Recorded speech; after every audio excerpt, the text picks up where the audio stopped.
On a rainy night in a fading garage, an old mechanic found a desperate teen at his door begging for help to save his dying mother. With nothing to gain, the mechanic gave away all his savings and taught the boy his trade. He never knew that years later the boy would return, successful and determined to repay him with the same kindness that had once saved his life. Before we dive in, what time are you listening? Drop a comment below and tell me. The autumn rain drummed steadily against the corrugated metal roof of Earl Washington's auto repair shop, creating a rhythm that had become as familiar to him as his own heartbeat. At 67, Earl had been turning wrenches for nearly 5 decades, his weathered hands telling the story of countless engines rebuilt, transmissions repaired, and dreams kept alive one vehicle at a time. The shop on Elm Street wasn't much to look at, a converted garage with oil-stained concrete floors and walls lined with decades-old calendars and faded photographs of classic cars. But to the working-class families of Cedar Grove, it was a lifeline. Earl's prices were fair, his work was honest, and he never turned anyone away, even when their wallets were lighter than their problems were heavy. This Tuesday morning started like any other. Earl arrived before dawn, brewing his first pot of coffee in the ancient percolator that had been his companion since 1987. The familiar sounds of the awakening neighborhood filtered through the walls, school buses rumbling past, dogs barking their morning greetings, and the distant whistle of the 7:15 freight train that carried timber from the mills up north. Earl was bent over the engine of Mrs. Patterson's 2003 Honda Civic, a car that had seen better days but still carried her faithfully to her job at the diner, when he heard the hesitant footsteps outside. Through the rain-streaked window, he glimpsed a slight figure pacing back and forth, gathering courage for something. The knock, when it finally came, was barely audible above the rain. "Come on in," Earl called, wiping his hands on a red shop rag that had seen more oil changes than he could count. Doors open. The young man who stepped inside was 18, maybe 19, with sandy brown hair plastered to his head from the rain and clothes that had seen too many washings. His sneakers squelched against the concrete floor, leaving wet prints that told the story of a long walk in the storm. What struck Earl most, though, were the boy's eyes, blue as a summer sky but clouded with worry far too heavy for someone so young. "Excuse me, sir," the boy said, his voice barely above a whisper. "Are you Mr. Washington?" "That's me," Earl replied, studying the young man's face. "Though most folks just call me Earl. What can I do for you, son?" The boy, he looked more like a child standing there, dwarfed by the cavernous shop, shifted nervously from foot to foot. "My name's Danny Miller. I live over on Pine Street with my mom. I heard you sometimes help folks out when they're in trouble." Earl had heard that story before, more times than he cared to count. It usually involved a car that wouldn't start, a repair bill that might as well have been a mortgage payment, and a family caught between pride and desperation. He'd learned long ago to listen first, judge never. "Depends on what kind of trouble we're talking about," Earl said gently, pulling up a worn wooden stool. "Why don't you sit a spell and tell me what's on your mind?" Danny remained standing, his hands clasped so tightly in front of him that his knuckles had gone white. "It's not about a car, Mr. Earl. It's about my mom. She's really sick." The words tumbled out then, as if a dam had finally burst. Danny's mother, Sarah, had been fighting breast cancer for 2 years. The treatments had drained their savings, forced them to sell everything they owned of value, and still the bills kept coming. She'd been getting better, the doctors had said, but last month the cancer had returned with a vengeance. "She needs this new treatment," Danny continued, his voice growing thicker with each word. "The insurance won't cover it because they call it experimental, but the doctor says it's her only chance. It costs $15,000, and we don't have anything left." Earl listened in silence, his calloused hands folded in his lap. He'd lived long enough to know that life had a way of kicking folks when they were already down, but that didn't make it any easier to witness. In the boy's desperate voice, he heard echoes of his own past, a young man facing mountains too tall to climb alone. "What about other family?" Earl asked quietly. "Anybody else who could help?" Danny shook his head. "It's just been me and Mom since I was 12. My dad, he left when she first got diagnosed. Said he couldn't handle it." The bitterness in those last words could have etched glass. "So what is it you're asking me, son?" Danny took a shuddering breath. "I'll work for you. I'll do anything, sweep floors, organize parts, whatever you need. I'm a fast learner, and I'm not afraid of hard work. I just need to borrow the money for Mom's treatment, and I swear I'll pay you back every penny, even if it takes me the rest of my life." Earl studied the young man's face, the desperate hope warring with the fear of rejection, the pride that made asking for help feel like swallowing glass. He saw something else there too, something that reminded him of himself at that age, a fierce determination to protect the people he loved, no matter the cost. "You got any experience working on cars?" Earl asked. "Some," Danny replied eagerly. "I've been fixing our old Corolla for the past 3 years, ever since Mom couldn't afford to take it to shops anymore. I learned from YouTube videos mostly, and I bought a repair manual from the used bookstore. I know I'm not a real mechanic, but I'm willing to learn." Earl nodded slowly. In his 5 decades of working on cars, he'd learned to spot natural talent. More important, he'd learned to recognize character. This boy had both. "Tell you what," Earl said, standing up from his stool. "Why don't you show me what you can do? Mrs. Patterson's Civic here needs new brake pads. You think you can handle that?" Danny's eyes widened. "You mean right now? No time like the present. Tools are over there on the pegboard. Let me see what you're made of." For the next 2 hours, Earl watched as Danny worked with the focused intensity of someone for whom failure wasn't an option. The boy's hands weren't as steady as they would be with experience, and he had to stop several times to think through the process, but his instincts were solid. More importantly, he treated every component with respect, understanding that someone's life might depend on his work. "Not bad," Earl said, when Danny had finished. "Little rough around the edges, but you've got the right idea. Brakes look good and solid." Danny beamed with pride, the first genuine smile Earl had seen from him. "Does this mean?" "It means you've got yourself a job," Earl replied. "As for the other thing, well, that's going to take some thinking. $15,000 is a considerable sum." The hope in Danny's eyes dimmed slightly, but he nodded. "I understand, Mr. Earl. Just having the job means the world to me. When can I start?" "How about right now? I've got a transmission that needs rebuilding, and these old hands could use some young eyes to help spot the problems." As they worked together through the afternoon, Earl found himself remembering another young man from decades past, himself at 25, standing in a bank manager's office, hat in hand, asking for a loan to start his own shop. The answer had been no, delivered with the kind of polite dismissal that left no room for argument. It had taken him 3 more years of working for other people before he'd saved enough to strike out on his own. But Earl had been lucky. He'd had time on his side, and his dreams weren't a matter of life and death. This boy didn't have that luxury. That evening, long after Danny had walked home through the rain, Earl sat in his small office at the back of the shop, staring at a bank statement and doing arithmetic on the back of an envelope. $15,000. It was more than he'd ever loaned to anyone, more than his emergency fund, more than he could afford to lose. But as he watched the rain streak down his window, Earl found himself thinking about second chances and the people who had given them to him along the way. His mind wandered back 43 years, to a day not unlike this one. 43 years earlier, Earl was 24 then, fresh out of the army, and full of dreams that seemed as solid as morning mist. He'd learned mechanics in the service, working on everything from jeeps to helicopters, and he'd come home to Cedar Grove with a plan: save enough money to open his own shop, marry his sweetheart Rosa, and build a life worth living. The reality had been harder than the dream. Jobs were scarce in 1982, especially for a young black man in a town where some folks still remembered when the diner had separate entrances. Earl had found work at Morrison's Automotive, a larger shop on the other side of town, but the pay was barely enough to cover rent on his tiny apartment, much less save for the future. He'd been working there 6 months when Old Man Morrison called him into the office on a gray February morning. Earl Morrison had said, not looking up from his paperwork, "I'm afraid I'm going to have to let you go." The words hit like a physical blow.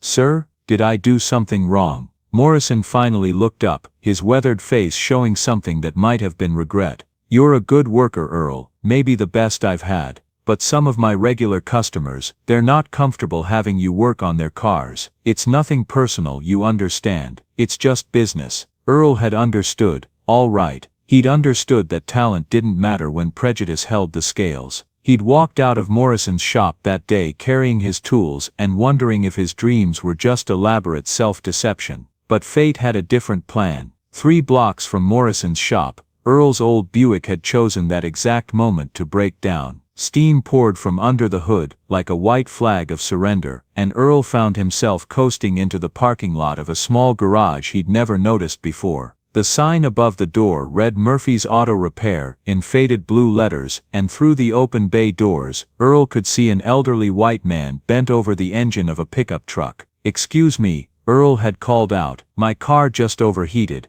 I don't suppose you could take a look." The man straightened up slowly, his hand pressed to his lower back. Patrick Murphy was 68 years old, with silver hair and eyes the color of faded denim. He'd been running the shop for 30 years, and he'd seen every kind of car trouble imaginable. "Pop the hood," Murphy had said simply. "Let's see what we're dealing with." Earl had expected the same polite dismissal he'd grown accustomed to, but Murphy had surprised him. After a brief examination, the older man had diagnosed the problem, a blown radiator hose, and quoted a fair price for the repair. "Only thing is," Murphy had added, "I'm booked solid for the next week." Unless he'd paused, studying Earl with sharp eyes. "You seem to know your way around an engine. You wouldn't happen to be looking for work, would you?" That question had changed everything. Patrick Murphy had been born in County Cork, Ireland, and had come to America as a young man with nothing but calloused hands and an unshakable belief in the dignity of honest work. He'd faced his own share of prejudice in the early years, when signs in shop windows read "No Irish Need Apply." Perhaps that shared experience had given him the ability to see past the color of Earl's skin to the skill in his hands. For 3 years Earl had worked alongside Murphy, learning not just the technical aspects of auto repair, but the business side as well: how to deal with suppliers, how to estimate jobs fairly, how to build relationships with customers, based on trust rather than the lowest bid. Murphy had been more than a boss, he'd been a mentor, a father figure, and eventually a friend. When the older man's arthritis had finally forced him to retire, he'd made Earl an offer that had seemed too good to be true. "This place could be yours," Murphy had said one evening as they'd locked up the shop together. "I know you don't have the money to buy it outright, but we could work something out, maybe a partnership at first, then you could buy me out over time." Earl had been overwhelmed by the generosity of the offer, but practical concerns had forced him to decline. He was planning to marry Rosa that summer, and they'd been talking about starting a family. Taking on the debt and responsibility of the shop had seemed too risky. Instead, Earl had taken a job at the Ford dealership across town, steady work with good benefits and a regular paycheck. It had been the sensible choice, the safe choice. But as he'd watched Murphy close the shop for the final time, Earl had felt something precious slip away. The dealership job had lasted 15 years. Earl had been good at it, eventually working his way up to shop foreman, but he'd never forgotten the dream of owning his own place. By the time he'd finally saved enough money to make that dream a reality, he'd been 42 years old, and the fire in his belly had dimmed to barely glowing embers. Still, he'd done it. He'd found the old garage on Elm Street and turned it into Earl's Auto Repair. It wasn't the grand enterprise he'd once envisioned, but it was his, and that had been enough. Now sitting in that same shop 4 decades later, Earl found himself thinking about Patrick Murphy and the gift the old Irishman had tried to give him.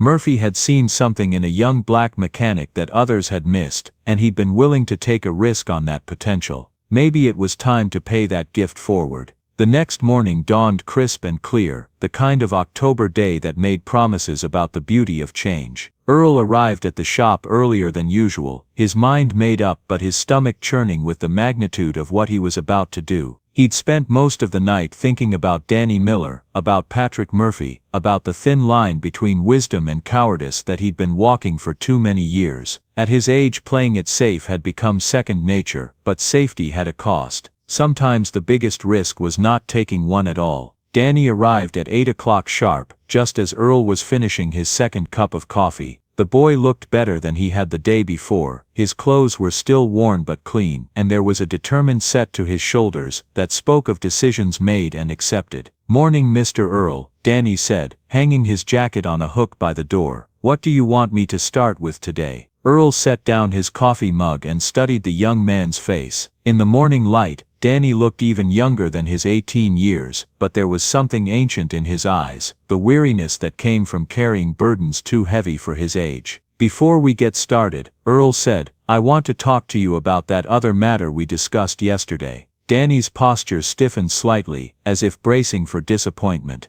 "Yes, sir, I've been thinking about it all night, and I've made a decision." Earl paused, choosing his words carefully. "I'm going to loan you the money for your mother's treatment." The words hit Danny like a physical blow. He staggered back a step, his face cycling through disbelief, hope, and something approaching panic. "Mr. Earl, I can't ask you to do that. It's too much money, and you barely know me." "You didn't ask," Earl replied calmly. "I'm offering, but there are conditions." Danny nodded eagerly, tears starting to form in his eyes. "Anything, I'll do anything.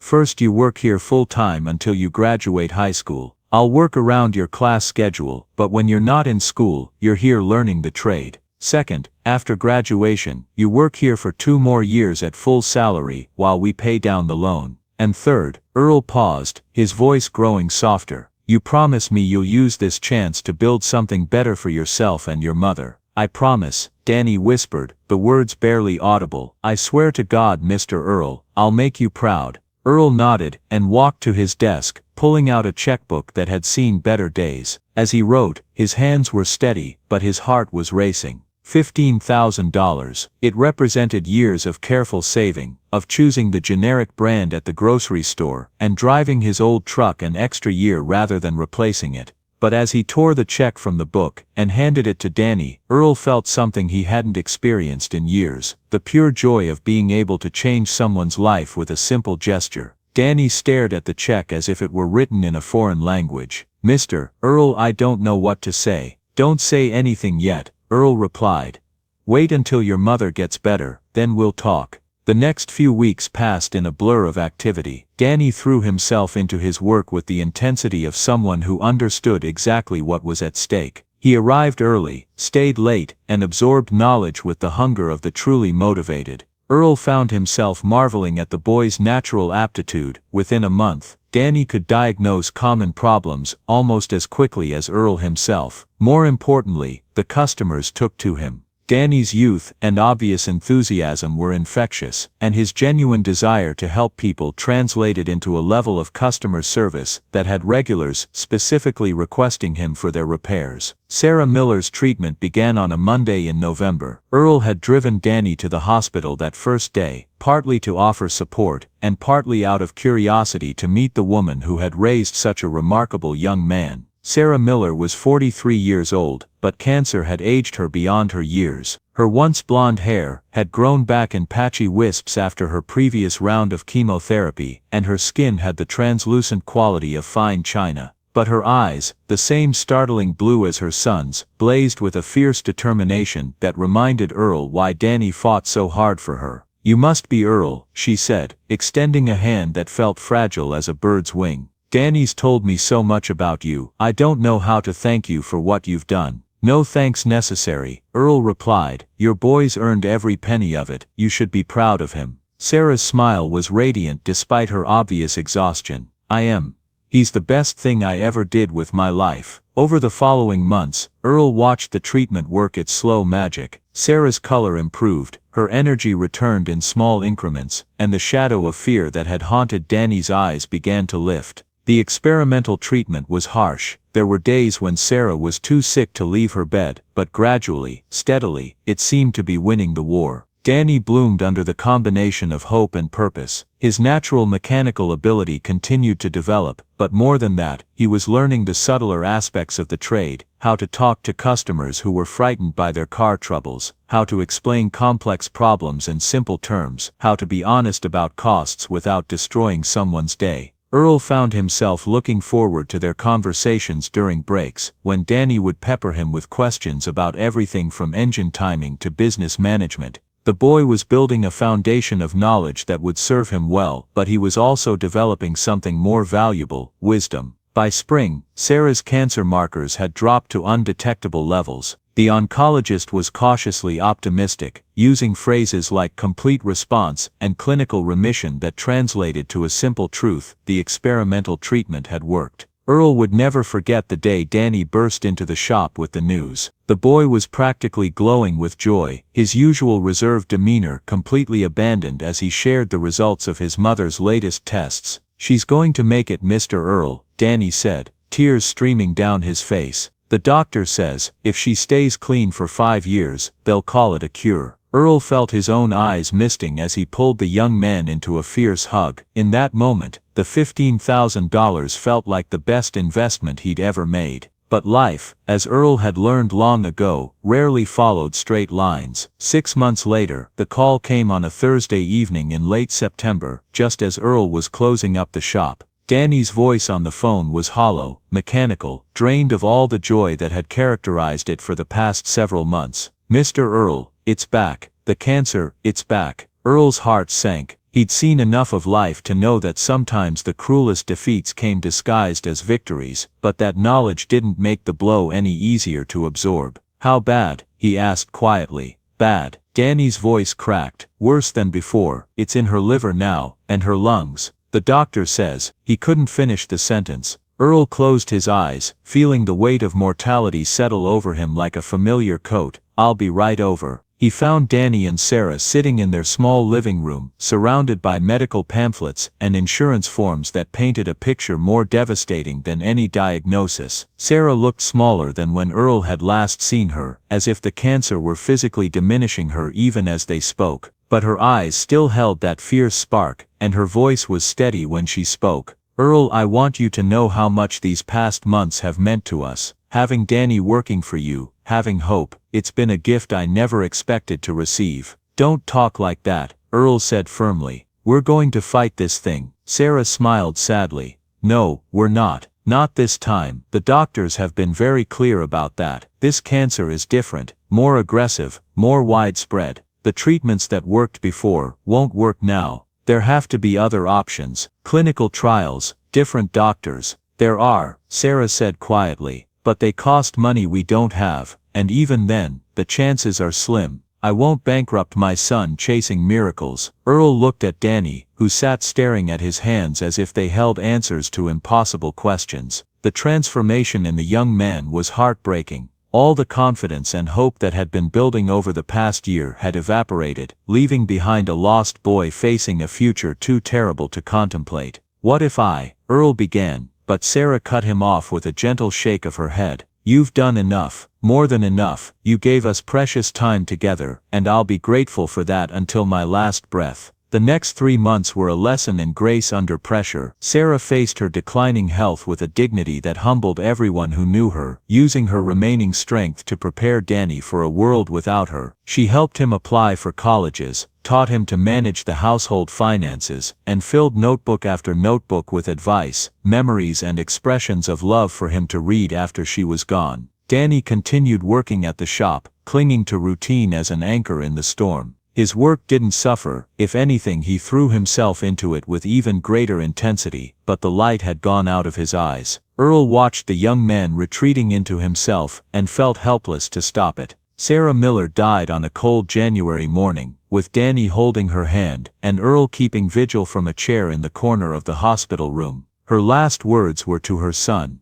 "Be brave, baby. Be brave and be kind, and make your life count." The funeral was small but heartfelt. Sarah had been a private person, but the people who knew her understood that they had lost someone special. Earl delivered one of the eulogies, speaking about the courage it took to raise a child alone, and the legacy that lived on in the young man Sarah had shaped. Danny stood at the graveside like a statue, accepting condolences with mechanical politeness, while his soul seemed to have retreated to some place Earl couldn't reach. In the weeks that followed, he continued showing up for work, continued doing excellent repairs, continued going through the motions of living. But the passionate, curious young man who had burst into Earl's life 18 months earlier had been replaced by a ghost. Earl tried everything he could think of to break through Danny's grief. He assigned him more challenging projects, hoping that problem-solving would rekindle his interest. He shared stories from his own life, hoping that perspective might help. He even arranged for Danny to shadow a master mechanic at a specialty shop in the city, thinking that new experiences might jar him out of his depression. Nothing worked. Danny performed every task competently, but without enthusiasm or joy. He was fulfilling his obligations to Earl, but it was clear that his heart was no longer in it. The breaking point came on a rainy April morning, almost exactly 2 years after Danny had first walked into the shop. Earl was working under the hood of a delivery truck when he realized that Danny, who was supposed to be rebuilding a transmission at the next bay, hadn't made a sound in over an hour. He found the young man sitting on a crate, staring blankly at the disassembled transmission parts spread out before him. "Danny?" The young man looked up, and Earl was shocked by what he saw in those blue eyes, not just grief, but a kind of existential emptiness that spoke of someone who had lost not just his mother, but his sense of purpose. "I can't do this anymore, Mr. Earl. The transmission. It's a tough one, but you've got the skills." "No," Danny interrupted. All of this, I can't pretend that any of it matters anymore." Earl felt his heart constrict. He'd seen this kind of despair before, in the eyes of soldiers who had seen too much, in the faces of people who had reached the end of their ability to hope. It was dangerous, and it was contagious. "Son, I know you're hurting.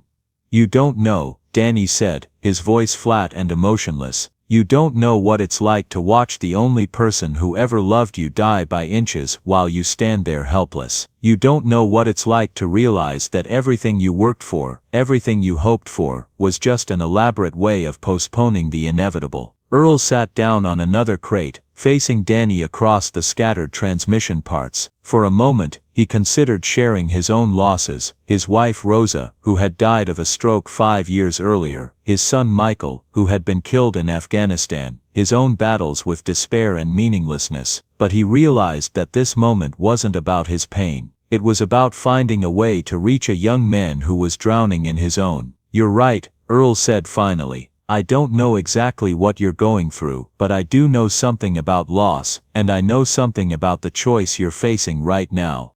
Danny looked up, something flickering in his eyes for the first time in months. "You can let this break you," Earl continued. "You can decide that because your mother is gone nothing else matters. You can quit the shop, quit school, quit trying, and maybe the pain will be easier to bear. That's one choice.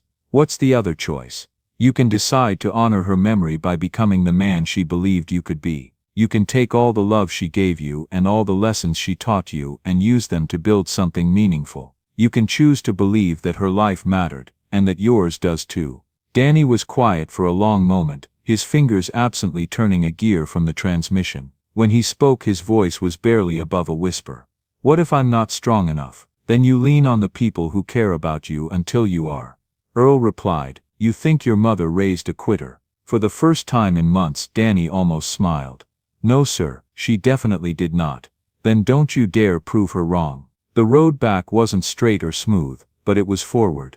Danny threw himself into his work with renewed purpose, not just performing tasks but truly learning the craft. Earl watched him develop from a competent technician into someone who understood that auto repair was about more than fixing machines. It was about keeping people's lives moving. As Danny's high school graduation approached, Earl found himself facing a dilemma he hadn't anticipated. The young man's skills had grown to the point where he could easily find work at any of the larger shops in town, probably for better pay than Earl could offer. More importantly, Danny had been accepted to the technical college in the state capital, where he could earn a degree in automotive engineering. Earl knew that keeping Danny at the small shop on Elm Street would be an act of selfishness. The boy had potential that deserved a bigger stage, opportunities that a small-town garage couldn't provide. But the prospect of losing his apprentice and the son figure he'd become left Earl feeling emptier than he cared to admit. The conversation happened on Danny's last day of high school as they were closing up the shop together. "Mr. Earl," Danny said, his voice carrying the careful tone of someone who had been rehearsing difficult words. "I need to talk to you about something." Earl's stomach clenched, but he kept his voice steady. "What's on your mind, son?" "I've been thinking about the college program, the one in the capital." "It's a good program," Earl said carefully. "You'd learn things there that I could never teach you." Danny nodded, looking down at his hands. I know, and I know you probably think I should go. What do you think? I think. Danny paused, struggling with the words. I think my mom would want me to get the best education I can. She always talked about me going to college, making something of myself. She would be proud of what you've already made of yourself. Earl said quietly, but she'd want more. She'd want me to reach as high as I could. Earl felt his heart breaking even as he recognized the rightness of Danny's reasoning. The college program starts in the fall. Yes, sir. Classes begin in September. That gives us the summer to train a replacement. Earl said, proud that his voice didn't betray the sadness he felt. And to make sure you're ready for whatever comes next. Danny looked up sharply. You're not angry. Angry. Earl laughed, though it came out a little hollow. Son, I'm proud of the man you've become and excited about the man you're going to be. Your mother raised you right. She taught you to reach for better things. I'll pay you back, Danny said earnestly. Every penny of that loan plus interest. It might take a while, but I swear I'll do it.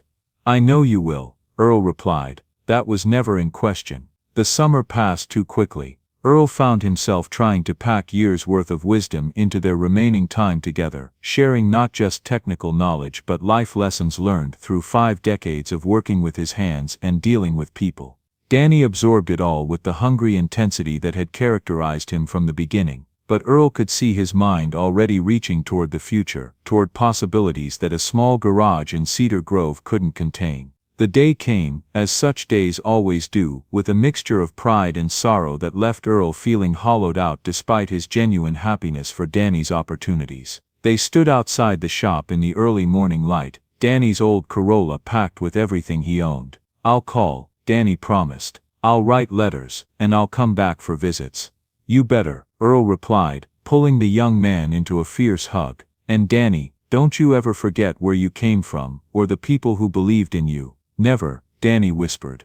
I promise. Earl watched the old Corolla disappear around the corner, carrying Danny toward a future bright with possibility. Only then did he allow himself to feel the full weight of the loneliness that settled over him like a familiar coat. The shop felt emptier after Danny left, not just physically but spiritually. Earl continued his work, continued serving his customers with the same care and attention he'd always provided, but the joy had gone out of it. He found himself thinking about retirement, about selling the shop and moving to Florida like so many of his contemporaries had done. But something held him back, a sense that his story wasn't finished yet, that there were still chapters to be written. Danny's letters came regularly at first, full of excitement about his classes, his professors, and the advanced diagnostic equipment he was learning to use. Earl treasured each one, reading them multiple times and filing them carefully in a folder that grew thick with updates on Danny's progress. As the months passed, the letters became less frequent, then sporadic. Earl understood, the boy was building a new life, forming new relationships, discovering aspects of himself that had been dormant during the years of crisis. It was natural and healthy, but it still stung. 2 years went by. Danny graduated from the technical college with honors and immediately landed a job at a prestigious automotive engineering firm in Detroit. His letters spoke of designing next-generation electric vehicle systems, of working with the brightest minds in the industry, of opportunities that seemed to multiply with each passing month. Earl felt proud and heartbroken in equal measure. He'd helped launch Danny toward a future beyond anything the young man could have imagined when he'd first walked into the shop, but that success felt like a door closing on their relationship. The monthly payments arrived like clockwork. Danny had insisted on setting up automatic transfers to pay back the loan, often sending more than the agreed-upon amount. Earl deposited the checks dutifully, but they felt impersonal, transactional, like receipts for a kindness that had been reduced to numbers on a bank statement. 15 years passed.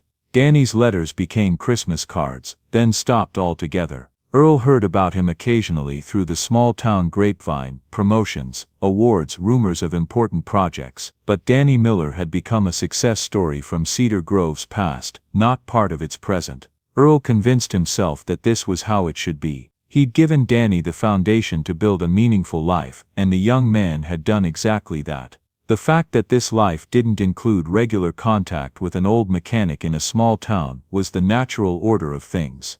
But late at night, when the shop was quiet and the only sounds were the settling of old wood and the distant whistle of freight trains, Earl sometimes wondered if he'd been forgotten entirely. 15 years after Danny left, Earl Washington was 78 years old when the diagnosis came, delivered by Dr. Martinez, with the gentle directness of someone who had broken such news too many times before. The words aggressive and inoperable seemed to echo in the sterile examination room, but Earl found himself oddly calm as he absorbed their meaning. "How long?" he asked simply. 6 months, maybe 8 with treatment. "I'm sorry, Earl." Earl nodded, already thinking about the practical matters that would need attention. The shop would have to be sold or closed. His few remaining possessions would need to be distributed. There were no children to notify. Michael had died in Afghanistan 15 years ago, and Rosa had been gone for 13. The loneliness he'd carried for so long suddenly felt like preparation for this final journey. He chose to forego the aggressive treatments that would buy him a few extra months at the cost of whatever quality of life remained. Instead, he focused on putting his affairs in order with the same methodical care he'd brought to rebuilding engines. The hardest part was deciding what to do about the shop. Earl's auto repair had been his life's work, the place where he'd found purpose and built relationships that had sustained him through decades of joy and sorrow. The building itself wasn't worth much. The land was more valuable than the aging structure that housed it, but the idea of seeing it bulldozed for a strip mall or fast food restaurant felt like a betrayal of everything he'd built. He was sitting in his office on a quiet Tuesday afternoon, sorting through files and wrestling with these decisions, when he heard the familiar sound of footsteps on the concrete floor. Earl looked up, expecting to see Mrs. Patterson with her eternally troublesome Civic, and felt his heart stop. Danny Miller stood in the doorway, 33 years old now, wearing an expensive suit that couldn't quite hide the fact that he'd put on weight around his middle. His sandy hair was shorter, professionally styled, and there were lines around his eyes that spoke of long hours and high-stress decisions. But those eyes, still the same startling blue, were exactly as Earl remembered them. "Hello, Mr. Earl." Earl stared for a long moment, wondering if his illness was causing hallucinations. "Danny, what are you doing here?" "I heard about your diagnosis," Danny said quietly. "I came as soon as I could." "Heard from who?" Earl's voice was sharper than he'd intended, colored by years of wondering why this young man he'd loved like a son had vanished from his life. Danny had the grace to look ashamed. "Dr. Martinez is my cousin." "He thought I should know." "Your cousin?" Earl shook his head slowly. 15 years, Danny. 15 years without so much as a phone call, and you show up because your cousin thought you should know I'm dying." The words hung in the air between them like a physical presence. Danny's composure cracked, and Earl could see the boy he'd once known in the man's stricken expression. "I know," Danny whispered. "I know how it looks, and I know I don't have any right to be here. But I needed to see you. I needed to what? Ease your conscience. Check off one last obligation before the old man dies." Earl's anger surprised him with its intensity. He'd thought he'd made peace with Danny's absence, convinced himself that it was natural and expected. But seeing the young man he'd once thought of as a son standing there in his expensive clothes, successful and distant, brought all the hurt rushing back. Danny took a step forward, his hands held out in a gesture of supplication. "It's not like that, Mr. Earl. I think about you every day, every single day." "Funny way of showing it, I know. God, I know how this must look to you." Danny's voice broke slightly. "But you have to understand, I was afraid." "Afraid of what?" "Afraid that I wasn't good enough. Afraid that the success I was having was just luck, and that if I came back here you'd see right through me. Afraid that I'd disappoint you the way I disappointed myself." Earl studied the younger man's face, seeing past the success and sophistication to the insecurity that still lived beneath. "Disappoint me how?" Danny laughed bitterly. "Look at me, Mr. Earl. Look at what I've become. I work for a corporation that cares more about quarterly profits than building cars that last. I design planned obsolescence into vehicles because that's what the market demands. I make more money in a month than you probably made in a year, and for what? So rich people can feel good about driving electric cars that cost more than most people make in a decade. That doesn't sound like disappointment to me," Earl said carefully. "That sounds like success. It's not the kind of success my mother would have been proud of. It's not the kind of work you taught me to value." Earl felt his anger beginning to ebb, replaced by understanding. "Sit down, son." Danny moved to the familiar wooden stool where he'd spent so many hours 15 years ago, but his adult frame made it seem comically small. "I've thought about calling you 1,000 times. I've written letters I never sent. I've driven to the city limits twice, then turned around because I couldn't face the possibility that you'd look at me and see a stranger. But you're here now," Earl observed, "because I can't let you die thinking I forgot about you. Because I can't live with myself if I don't tell you what you meant to me, what you still mean to me." Earl leaned back in his chair, feeling the weight of mortality and memory pressing down on him. "Tell me about your life, Danny. The real story, not the resume version."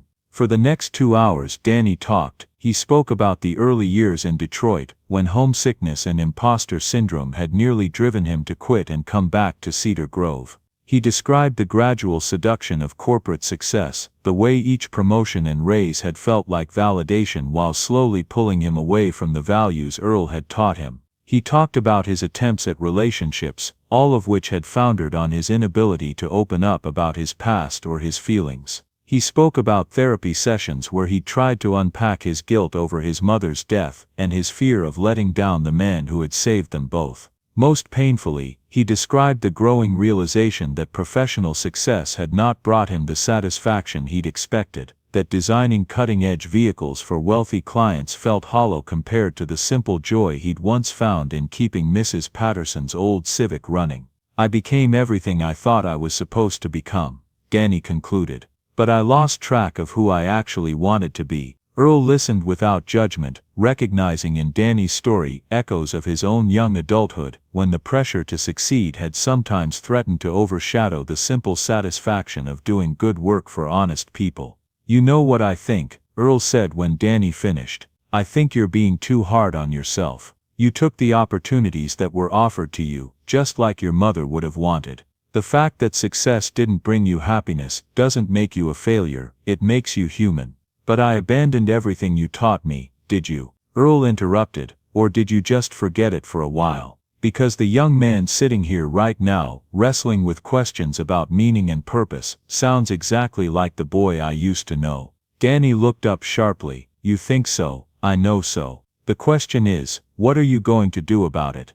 That conversation marked the beginning of what Earl would later think of as the sweetest months of his life. Danny took extended leave from his job, something his accumulated vacation time and executive status made possible, and essentially moved back to Cedar Grove to spend time with Earl. It wasn't a complete return to the past. Danny rented a small apartment above the hardware store rather than moving back to his childhood home, and he maintained his responsibilities in Detroit through phone calls and video conferences. But for the first time in 15 years, he was a regular presence in Earl's life. They worked together in the shop, with Danny's sophisticated knowledge of modern automotive systems, complementing Earl's deep understanding of mechanical fundamentals. Earl found himself learning from his former apprentice, while Danny rediscovered the simple satisfaction of solving problems with his hands. More importantly, they talked. Long conversations over coffee in the morning, quiet discussions while working on particularly challenging repairs, heart-to-heart talks in the evening as they locked up the shop together.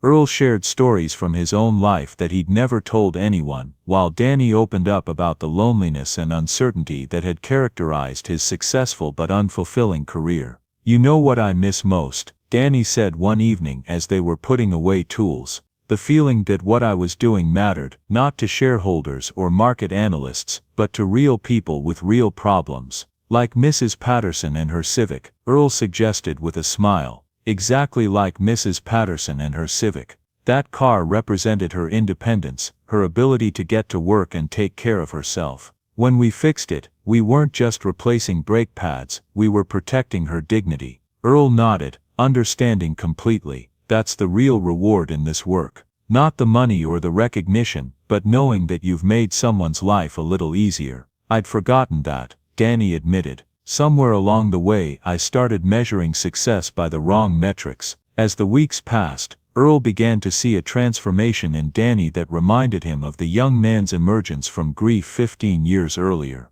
The corporate polish gradually gave way to something more authentic, more grounded.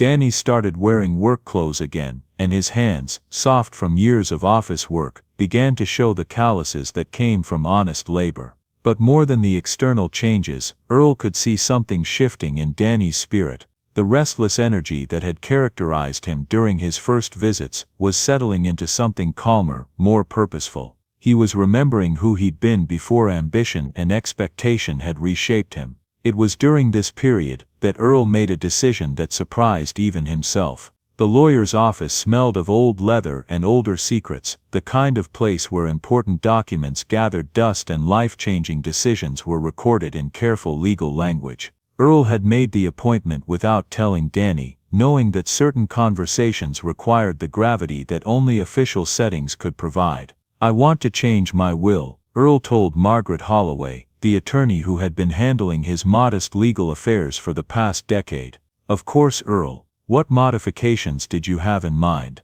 "I want to leave the shop to Danny Miller." Margaret looked up sharply from her notepad. She was a careful woman, trained to spot potential complications before they became expensive problems. "The young man who's been working with you recently. He's not family if that's what you're asking. But he's the closest thing to a son I've got left in this world." "Earl, I have to ask, are you certain about this?" "From what I understand, Mr. Miller has a successful career in Detroit. He may not want to inherit a small-town auto repair shop." Earl had been wrestling with the same question for weeks. "Maybe not, but I think he needs the choice."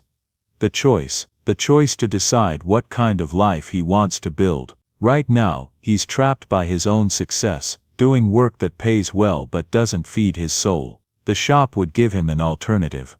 Margaret made notes on her legal pad, her expression thoughtful. "There are tax implications to consider. The business isn't worth a fortune, but there will be inheritance taxes, and taking over the operation would require significant lifestyle changes on his part." "I know, but I also know that sometimes the most important gifts aren't the ones that make life easier, they're the ones that make life meaningful." The will was drafted and signed that afternoon, with Margaret's secretary and the notary public serving as witnesses. Earl walked out of the office feeling lighter than he had in months, as if he'd finally found a way to complete a circle that had been left open for too long. He didn't tell Danny about the inheritance immediately. Instead, he began subtly preparing the young man for the possibility of a different future. Their conversations turned increasingly toward the practical aspects of running a small business, customer relations, inventory management, the delicate balance between profit and service that kept independent shops alive.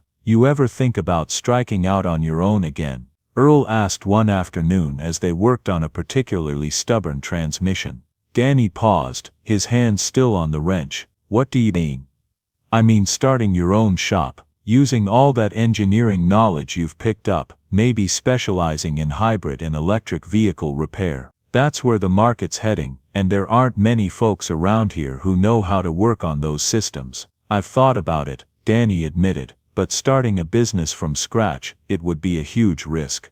I'd be walking away from a six-figure salary to chase something that might not work." "Might not work," Earl agreed, "but then again it might work better than you ever imagined. Sometimes the biggest risk is not taking one." Danny smiled at that, recognizing the echo of conversations they'd had 15 years earlier. "You sound like you're trying to get rid of me again." "Not get rid of you," Earl said carefully. "Help you find your way, there's a difference." As Earl's condition gradually worsened, these conversations took on increased urgency. The cancer was advancing more quickly than the doctors had predicted, and Earl found himself fighting fatigue that no amount of rest could overcome. But rather than feeling defeated, he felt a strange sense of completion, as if all the loose threads of his life were finally being woven together. The revelation came on a gray December morning, 3 weeks before Christmas. Earl had been struggling with a particularly difficult day. The pain medications made him groggy, but without them, the discomfort was too intense to ignore.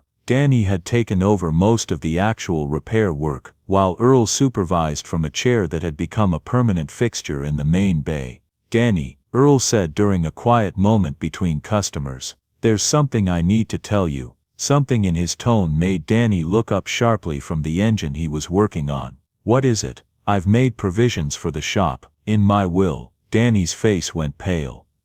"Mr. Earl, I don't want to talk about, we need to talk about it," Earl interrupted gently. "Because the decisions I've made affect you directly." Over the next hour, Earl explained his reasoning, his hopes, and his understanding that Danny might choose a different path. He spoke about the legacy of Patrick Murphy, the Irish immigrant, who had given a young black mechanic a chance when no one else would. He talked about the cycle of kindness that had shaped his own life and his desire to see it continue. "I'm not trying to trap you," Earl concluded. "If you decide you don't want the responsibility, we can arrange to sell the building and donate the proceeds to charity. But I wanted you to have the option." Danny sat in stunned silence for several minutes, his hands clasped tightly in his lap. When he finally spoke, his voice was thick with emotion. "Why, after all these years, after I disappeared from your life, why would you trust me with something so important?" Earl smiled, feeling a peace settle over him that he hadn't experienced since Rose's death. "Because I know who you are, son. Not the successful engineer in the expensive suit, but the young man who was willing to work himself to death to save his mother. Not the corporate executive worried about quarterly profits, but the boy who cried when Mrs. Patterson's Civic was running smooth again. But what if I'm not that person anymore?" "Then you'll become him again. People don't really change, Danny, they just lose sight of themselves sometimes. But the core of who you are, the values your mother instilled, and the skills we developed together, that's still there." Danny was quiet for a long moment, then asked the question Earl had been expecting. "What would you want me to do with it?" "Whatever feels right to you. Keep it the way it is, modernize it, turn it into something completely different, that's your choice to make. The only thing I ask is that you remember what this place represented: honest work, fair prices, and the belief that everyone deserves to be treated with dignity." That evening, Danny called his supervisor in Detroit and requested an indefinite leave of absence. The conversation didn't go well. Corporate executives weren't accustomed to valuable employees simply walking away from important projects, but Danny stood firm. "I have family obligations," he explained, which was both true and incomplete. For the first time in 15 years, Danny spent Christmas in Cedar Grove. It was a quiet celebration, just the two of them sharing a modest dinner in Earl's small apartment above the shop, but it felt more meaningful than any of the elaborate holiday parties Danny had attended in Detroit. "You know what the best part of this is?" Earl said, as they finished their dessert. "What's that?" "I get to see how the story ends. Most folks who pass things down don't get that privilege." Danny reached across the table and grasped Earl's hand, thinner now, but still strong in the ways that mattered. "The story's not ending, Mr. Earl, it's just starting a new chapter." Earl Washington died on a peaceful Sunday morning in February, slipping away in his sleep as winter snow fell softly outside the windows of Cedar Grove Memorial Hospital. Danny was beside him, having maintained a vigil for the past 3 days as Earl's condition deteriorated. The funeral was larger than Earl had expected, filled with customers whose cars he'd kept running, young mechanics he'd mentored over the years, and neighbors who remembered his quiet acts of kindness. Danny delivered the eulogy, speaking about second chances and the ripple effects of generosity that could span generations. "Earl Washington taught me that success isn't measured by what you accumulate," Danny said, looking out at the faces gathered in the small church. "It's measured by what you give away. He gave me a future when I thought I didn't have one, and then he gave me the wisdom to understand that the real reward was in the giving itself." In the weeks that followed, Danny found himself the owner of Earl's Auto Repair and the inheritor of responsibilities he wasn't entirely sure he was ready to handle. The legal transfer was straightforward. Margaret Holloway had prepared the documents with her usual thoroughness, but the emotional weight of carrying on Earl's legacy felt enormous. The shop's regular customers were cautiously optimistic about the transition. They remembered Danny from his teenage years and had watched his recent return with interest, but there was an understandable concern about whether a man who'd spent 15 years in corporate boardrooms could still relate to their practical needs and limited budgets. Danny's first test came when Mrs. Patterson, now in her 70s but still driving her ancient Civic, brought the car in for what she feared might be a terminal diagnosis. "It's making this awful grinding noise," she explained, her voice heavy with the resignation of someone who couldn't afford bad news. I know it's old, and I know you probably think I should just buy something newer, but, Mrs. Patterson, Danny interrupted gently, this car has been part of my life for almost 20 years. If there's a way to keep it running, we'll find it. The problem turned out to be a worn wheel bearing, serious enough to be dangerous if left untreated, but not the expensive engine trouble Mrs. Patterson had feared. Danny made the repair for the cost of parts plus minimal labor, exactly as Earl would have done. You really are Earl's boy, Mrs. Patterson said when she picked up the car, tears in her eyes as she heard her faithful Civic purring smoothly once again. Word of Danny's approach spread quickly through Cedar Grove's tight-knit community. He was fair but not foolish, skilled but not condescending, and he seemed to understand that for many of his customers, their vehicles represented more than transportation, they were symbols of independence and dignity. But Danny also brought innovations that Earl's traditional approach had never embraced. He invested in diagnostic equipment that could interface with modern computer systems, and he began specializing in hybrid and electric vehicle repair, skills that were increasingly in demand as more environmentally conscious drivers moved to the area. The combination of old-school values and new-world capabilities proved to be exactly what Cedar Grove needed. Danny's appointment book filled quickly, and he found himself working longer hours than he'd ever worked in Detroit. But unlike his corporate job, this work felt meaningful in ways that quarterly reports never had. 6 months after Earl's death, Danny made a decision that surprised everyone, including himself. He hired an assistant. Marcus Rodriguez was 19 years old, fresh out of high school, and carrying the kind of desperate determination that Danny recognized from his own younger self. Marcus's family had immigrated from Guatemala when he was 12, and his father's construction business was struggling to compete with larger companies that could underbid him on projects. "I'll work for free," Marcus said when he appeared at the shop one Tuesday morning. "I just need to learn a trade that can't be outsourced or automated." Danny saw himself in the young man's earnest expression and understood that he was being offered the chance to complete a circle that Earl had started decades earlier. "Nobody works for free," Danny replied. "But if you're serious about learning, I can teach you. The question is whether you're willing to start at the beginning and work your way up." Marcus's apprenticeship began the next day, and Danny found himself reliving his own early experiences from a different perspective. Teaching someone else forced him to articulate not just the technical aspects of auto repair, but the philosophy behind it, the importance of honesty, the value of taking pride in one's work, and the satisfaction that came from solving problems that mattered to real people.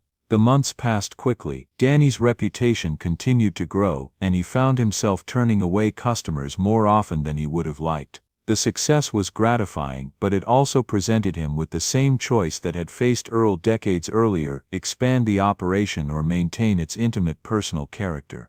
Danny chose expansion, but with careful attention to preserving the shop's essential spirit. He hired a second full-time mechanic, a woman named Sarah Chen, who had recently moved to Cedar Grove from Portland and brought expertise in electric vehicle systems that complemented Danny's own knowledge. The shop was thriving, but Danny's greatest satisfaction came from watching Marcus develop into a skilled and confident young man. The parallels to his own experience were sometimes uncanny. Marcus's initial nervousness, his gradual mastery of complex tasks, his growing understanding that auto repair was as much about people as it was about machines. One evening, as they were closing up after a particularly busy day, Marcus asked the question that Danny had been expecting. "Danny, why did you come back here? I mean, you had this amazing career in Detroit, you were making serious money, and you gave it all up to run a small-town garage. Why?" Danny paused in his cleaning of a wrench, considering how to answer. The truth was complicated, involving grief and guilt, and the slow recognition that professional success wasn't the same thing as personal fulfillment.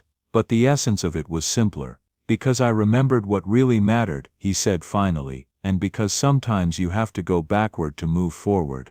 "But don't you miss it, the prestige, the money, the big city?" Danny smiled, thinking about the question he'd asked himself 1,000 times over the past year. "I miss some of it. I miss feeling like I was on the cutting edge of technology, and I miss the intellectual challenge of working on really complex problems. But I don't miss the feeling that my work didn't matter, that I was just another cog in a machine that valued profit over people." "And you're happy here?" Happier than I've been in 15 years, Danny replied without hesitation. I'm doing work that has meaning, I'm part of a community that matters to me, and I'm carrying on something that was started by someone I loved.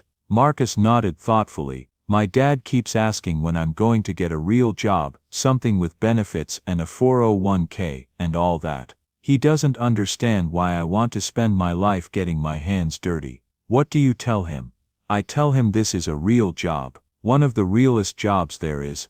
Danny felt a surge of pride mixed with recognition. This was how legacies were passed down, not through formal ceremonies or legal documents, but through the gradual transmission of values from one generation to the next. Your dad will understand eventually, Danny said. When he sees that you've found something you're passionate about, something that uses your talents and serves your community, he'll be proud. You think so? I know so, because that's what parents want for their children, not just success but fulfillment.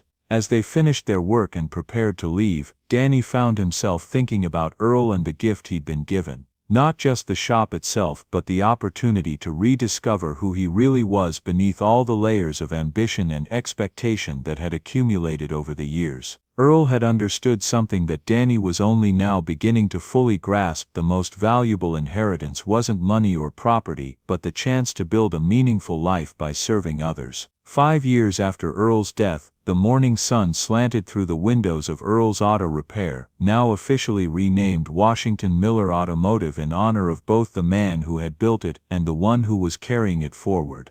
Danny stood in the main bay, watching Marcus work on a hybrid sedan with the confident movements of someone who had found his calling. At 24, Marcus had grown into an accomplished mechanic with a reputation for solving problems that stumped other shops. More importantly, he had embraced the values that Earl had passed to Danny and Danny had passed to him, the commitment to honest work, fair pricing and treating every customer with dignity. Sarah Chen had become a full partner in the business, bringing not only her technical expertise but a business acumen that had helped them expand into commercial fleet maintenance and partnerships with local car dealerships. The shop now employed 6 people full-time and had a waiting list that stretched 2 weeks into the future. But success, Danny had learned, was measured by more than financial metrics or business growth.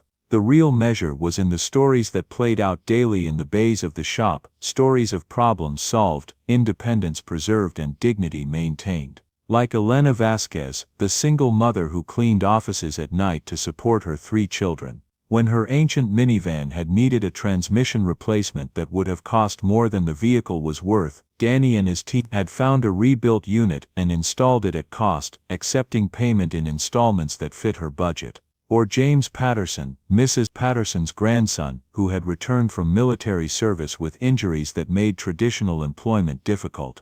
Danny had hired him part-time to handle customer service and appointment scheduling, giving him a chance to rebuild his confidence along with his civilian career. These weren't isolated acts of charity but the everyday expression of a philosophy that Earl had embodied and Danny had learned to embrace, that a business could be profitable and compassionate, successful and humane. The bell above the front door chimed, and Danny looked up to see a familiar figure entering the shop. Dr. Martinez had aged in the 5 years since Earl's death, his hair now completely gray and his movements showing the careful precision of someone managing arthritis. But his smile was warm as he approached Danny. "Good morning, Dr. Martinez, what brings you by? Actually, I wanted to talk to you about something. Do you have a few minutes?" They walked to the small office at the back of the shop, the same space where Earl had made his fateful decision to loan Danny the money for his mother's treatment 23 years earlier. Dr. Martinez settled into the visitor's chair with the careful movements of someone whose joints complained about sudden changes in position. "I'm retiring next month," he began. 45 years of practice, and I finally think it's time to let someone younger take over. Congratulations, you've certainly earned it. Thank you. But that's not actually why I'm here. Dr. Martinez leaned forward slightly. "There's a young man I'd like you to meet. His name is Alex Thompson, and he's in a situation that, well, it reminds me very much of yours all those years ago." Danny felt his pulse quicken. What kind of situation? He's 18, just graduated from high school. His mother has been fighting lung cancer for the past 2 years and they've exhausted their savings on treatments. She needs an experimental procedure that insurance won't cover. It costs about $30,000. The number hit Danny like a physical blow. $30,000, twice what Earl had loaned him, but the same desperate circumstances, the same impossible choice between financial ruin and watching a parent die. Alex has been working part-time at the grocery store trying to save money but at minimum wage. Dr. Martinez shrugged. It would take him years to earn that much, and his mother doesn't have years. What does this have to do with me? I've been watching what you've built here, Danny, not just the business, but the way you've chosen to run it. You've become the kind of person who helps others the way Earl helped you. Danny was quiet for a moment, thinking about the implications of what Dr. Martinez was suggesting. $30,000 represent a significant portion of the shop's emergency fund, money that was supposed to protect against equipment failures or economic downturns. I'd like to meet him, Danny said finally. Alex Thompson arrived at the shop the next afternoon, and Danny felt a shock of recognition that transcended the mere similarity of circumstances. The young man had the same desperate hope in his eyes that Danny remembered from his own reflection 23 years earlier, the same careful posture of someone who was afraid to want something too much. Alex was African American, tall and lean with calloused hands that spoke of hard work and a quiet dignity that reminded Danny of Earl at that age. His story was heartbreakingly familiar, a mother fighting for her life, medical bills that had consumed everything they owned, and a young man willing to sacrifice everything for the woman who had raised him alone.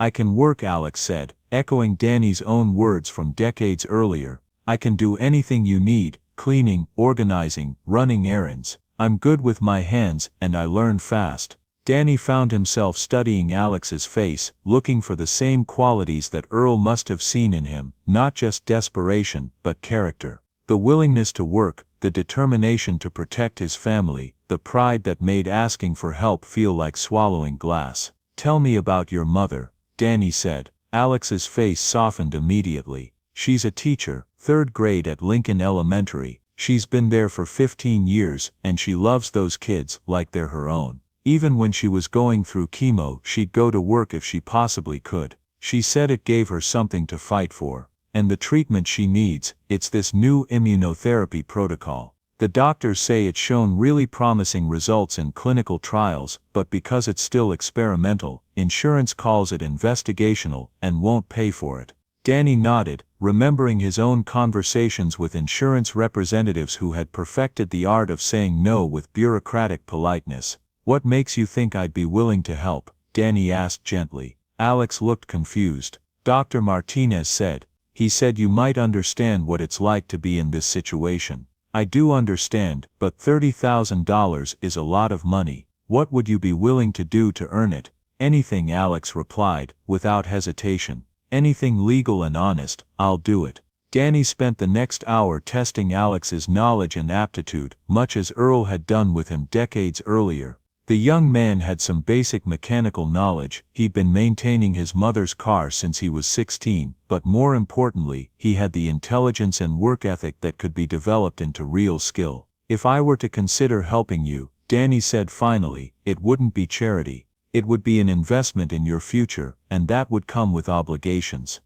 Alex leaned forward eagerly. What kind of obligations? You'd work here part-time while you finish your education. I'm thinking the automotive technology program at Cedar Grove Community College, with some additional coursework in electric vehicle systems. After graduation, you'd work here full-time for 4 years while we pay down the loan, and you'd learn this business from the ground up, the same way I did. You mean you'd really do it? You'd loan me the money? Danny felt the weight of the moment, understanding that he was about to step into the role that Earl had once filled for him. It was terrifying and exhilarating in equal measure.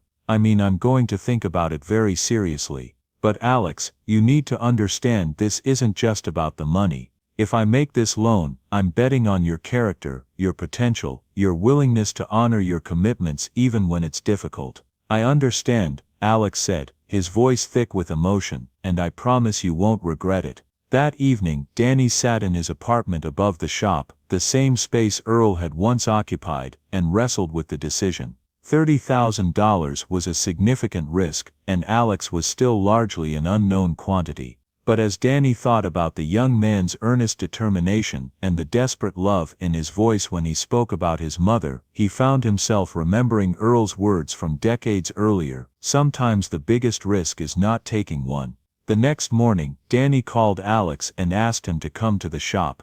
When the young man arrived, Danny was waiting with a check and a handshake that changed two lives forever. "Welcome to Washington Miller Automotive," Danny said. "Let's get to work." 6 months later, Alex's mother was cancer-free, the immunotherapy having worked even better than the doctors had dared to hope. Mrs. Thompson had returned to her third-grade classroom with renewed energy and a gratitude that expressed itself in homemade cookies that appeared regularly at the shop. Alex had thrown himself into his apprenticeship with the same intensity that Danny remembered from his own early days with Earl. The young man was a natural teacher himself, helping Marcus train the shop's newest hire while continuing to develop his own skills with advanced diagnostic equipment.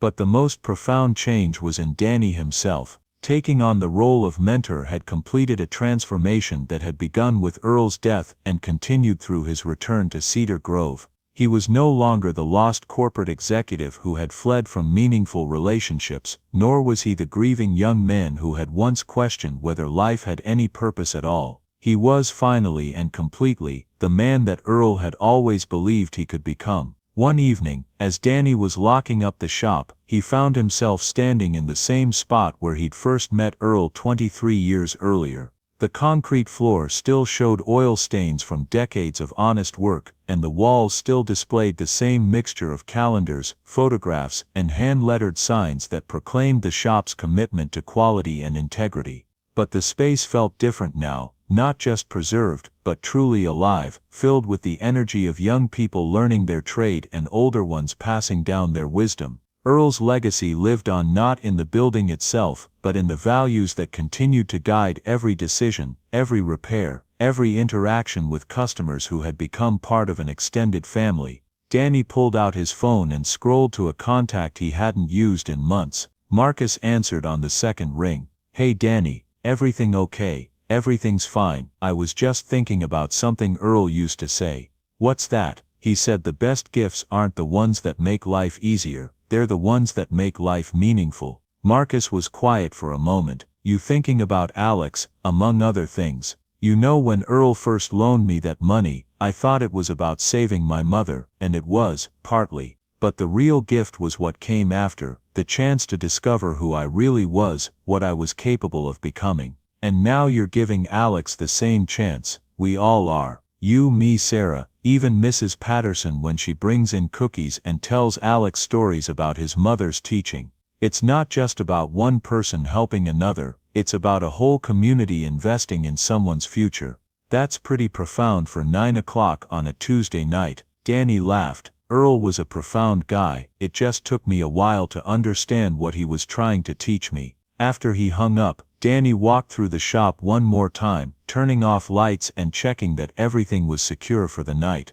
As he reached for the main switch, he paused, remembering another evening decades ago when Earl had stood in this same spot, making the decision that would change both their lives. The cycle of kindness that had begun with an Irish immigrant named Patrick Murphy had passed through Earl Washington to Danny Miller, and now to Alex Thompson and Marcus Rodriguez, and who knows how many others. Each generation had faced the same choice to look out only for themselves, or to invest in the possibility that helping others would create something larger and more lasting than individual success. Danny turned off the lights and stepped into the cool night air, feeling the weight of responsibility and the lightness of purpose in equal measure. Somewhere in the distance, he could hear the whistle of the late freight train carrying its load toward distant cities, and for the first time in years, he felt no urge to follow it. He was exactly where he belonged. 10 years later, the dedication ceremony for the Earl Washington Memorial Scholarship drew a crowd that overflowed the small auditorium at Cedar Grove Community College.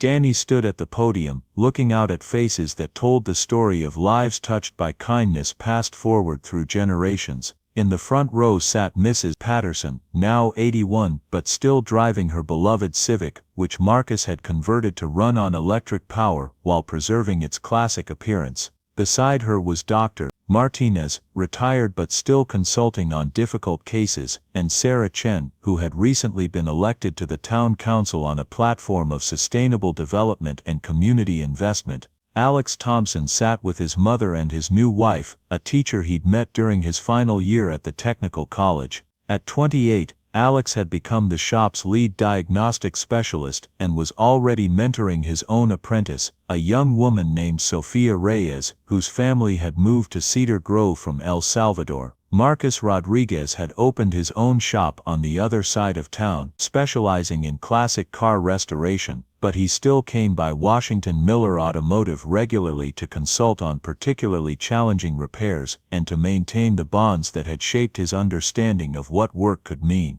The scholarship fund had been Danny's idea, established with profits from the shop and donations from customers who wanted to honor Earl's memory. Each year it would provide financial assistance to a young person facing the kind of impossible choice that Danny had once faced, someone with potential but no resources, someone whose dreams were being threatened by circumstances beyond their control. Earl Washington never went to college, Danny said to the assembled crowd. He learned his trade through apprenticeship, through trial and error, through the generosity of people who saw something in him worth nurturing. This scholarship isn't just about education, it's about opportunity. It's about believing that everyone deserves a chance to discover what they're capable of becoming. As he spoke, Danny's eyes found the faces of the 5 recipients of that year's scholarships: a young single mother studying nursing, a former gang member pursuing automotive engineering, a refugee learning computer programming, an artist developing sustainable business practices, and a veteran studying renewable energy systems. Each of them carried their own version of the desperation and hope that Danny remembered from his own youth. Each of them represented a chance for the community to invest in possibilities rather than simply managing problems. Earl used to say that kindness was the most practical investment you could make, Danny continued, not because it guaranteed returns, but because it created the kind of world where everyone had a chance to contribute their gifts. Today, we're not just honoring his memory, we're committing to continue the work he started. After the ceremony, Danny found himself standing outside the community college with Alex, watching the scholarship recipients talk with their families and begin to imagine futures that had seemed impossible just hours earlier. "You know what strikes me most about this," Alex said. "What's that?" "None of these kids know about Earl directly. They never met him, never heard his voice, never shook his hand, but his kindness is still changing their lives." Danny nodded, thinking about the invisible threads that connected Patrick Murphy to Earl Washington, to himself and Alex and Marcus and all the others whose lives had been touched by the simple decision to help someone in need. "That's how it works," he said. "Kindness doesn't die with the person who shows it, it just finds new hands to carry it forward." As they walked toward their cars, Alex asked the question that had been on his mind all evening: "Do you think we're doing enough? I mean, there are so many people who need help, and we can only do so much." "You remember what Earl told me once," Danny replied. "He said we're not responsible for solving every problem in the world, we're just responsible for doing what we can with what we have, where we are. And if everybody did that, then the world would be the kind of place where young people don't have to choose between saving their parents and pursuing their dreams, where hard work and good character are enough to build a meaningful life, where kindness isn't the exception, but the rule." They reached their cars and prepared to part ways, but Alex paused with his hand on the door handle. "Danny, thanks for everything." "Thank Earl," Danny replied. "I'm just passing along what he gave me." "No," Alex said firmly. "Earl gave you the opportunity. Everything you did with it, building the business, creating jobs, establishing the scholarship, investing in people like me, that was your choice. Earl planted the seed, but you grew the tree." Danny felt a warmth spread through his chest, the satisfaction of understanding that his life had mattered in ways that extended far beyond his own happiness or success. As he drove home through the quiet streets of Cedar Grove, Danny found himself thinking about the young man he'd been when he first walked into Earl's shop, desperate, frightened, carrying burdens too heavy for his age. That boy couldn't have imagined the life that was waiting for him, the community he would help build, the legacy he would carry forward, but perhaps that was the point.